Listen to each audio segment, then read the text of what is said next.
బెన్నె దోశ. నేను కోనసీమ టిఫిన్స్లో బెన్నె దోశ ఆర్డర్ చేశాను నిన్న రాత్రి. నేనైతే బెన్నె దోశ తినడం ఇదే మొదటిసారి. హిస్టరీ ఏంటా అని చూస్తే దీనికి ఒక ఇంట్రెస్టింగ్ స్టోరీ ఉంది. 1927కు ముందు కర్ణాటకలో చాలా కరువు ఏర్పడిందంట. దాంతో చెన్నమ్మ అని ఆవిడ కుటుంబంతో సహా బెదాకి అనే గ్రామం నుంచి దావణగిరికి వలస వచ్చేశారు. ఆవిడకి వచ్చిన పనంతా వంట ఒక్కటే. దీంతో ఆవిడ వంట చేసి కుటుంబాన్ని పోషించాలని అనుకున్నారు. దాంతో సల్వాజీ డ్రామా థియేటర్ అని రాత్రంతా అక్కడ నాటకాలు వేస్తూ ఉండేవారట. ఆ రోజుల్లో నాటకాలే ఎంటర్టైన్మెంట్ కదా. దాంతో ఆవిడ అదే థియేటర్ ముందు నేతితో వేసిన దోశలు అమ్మడం మొదలుపెట్టారట. పొద్దున్న 7 గంటల నుంచి రాత్రి 7 గంటల వరకు అమ్మేవారట. అప్పట్లో కట్టెల పొయ్యి మీద ఈ దోశ వేసేవారు. అయితే ఆవిడ రాగి పిండితో ఈ దోశ వేసేవారట.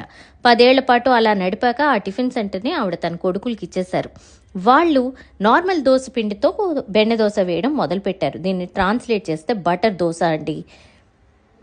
దీన్ని